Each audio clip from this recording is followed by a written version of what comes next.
প্রথমেই বলো মেলা ঘুরতে কে কে পছন্দ করো? আমি তো ভীষণ পছন্দ করি মেলা ঘুরতে, তো সকলেই পছন্দ করে। তো চলে এসেছি আজকে করিমপুর এক্সপো মেলা। তো এখানে বিভিন্ন রকমের হাতের কাজ নিয়ে মেলা, যে যেরকম কাজে দক্ষ হাতের কাজে সেই রকমের কাজ এখানে তুলে ধরা হয়। তো সেই জন্যই এই মেলাটা প্রতি বছর এখানে বসে। তো চলো প্রথমে টিকিট কেটে নিই। মেলায় এন্ট্রি করার জন্য এখানে 5 টাকা টিকিট প্রতিজনে। তো টিকিটটা কেটে নেওয়া হোক। টিকিটটা কেটে নেওয়া হয়েছে। তো চলো এবার মেলায় প্রবেশ করা যাক।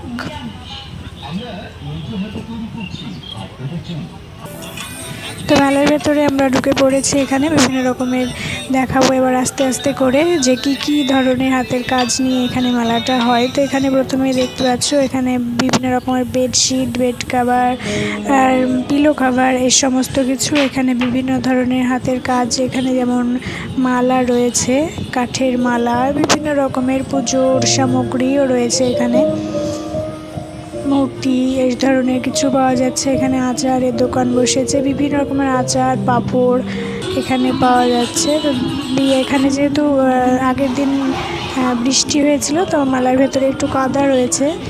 আর এখানে বাচ্চাদের অ্যাক্টিভিটি রয়েছে কিছু। এখানে যে লটারি কেটে যে এইগুলো পাওয়া যায় সেই ধরনেরও দোকান মেলাতে যেমন হয় আর কি, বিভিন্ন রকমের। তবে এখানে অনেক কম দামে অনেক ভালো জিনিসও পাওয়া যাচ্ছিল। বিভিন্ন রকমের কাজের জিনিস, সংসারের কাজের জিনিস যেমন হয় মেলা সেই রকমই। তো দেখো কেমন লাগছে, তোমরা আমাদের সঙ্গে মেলাটা এনজয় করো।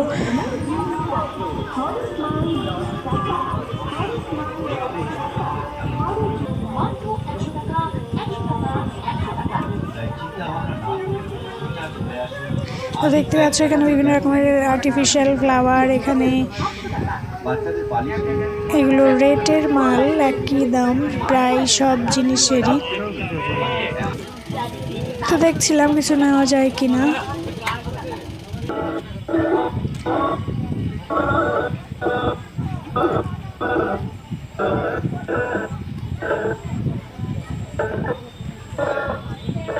অনেক ইউনিক জিনিসও এখানে বসেছে মেলায়। তো ভালো লাগছিল মেলাটা ঘুরতে। বিকেলবেলার দিকে, সন্ধ্যা হলে আরও বেশি ভালো লাগতো, আরও বেশি জমজমাট হতো। এখানে রয়েছে কিছু ফুড স্টল, এখানে বসেছে বিভিন্ন রকমের। এখানে পান পাওয়া যাচ্ছিল, পানের ভান্ডার।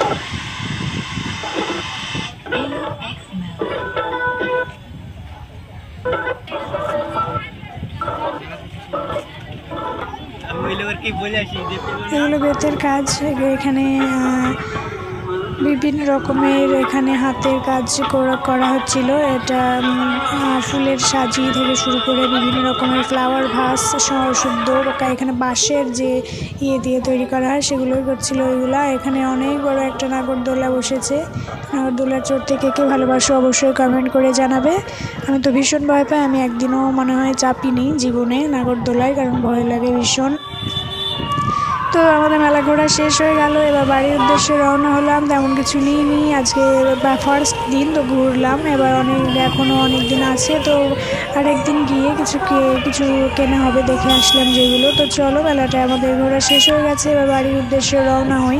এখানে আমাদের বাইকটা রাখা আছে, তো বাইক করেই বাড়ি চলে যাব। তো অবশ্যই ভালো লাগলে লাইক, কমেন্ট, শেয়ার এবং সাবস্ক্রাইব করে দেবে।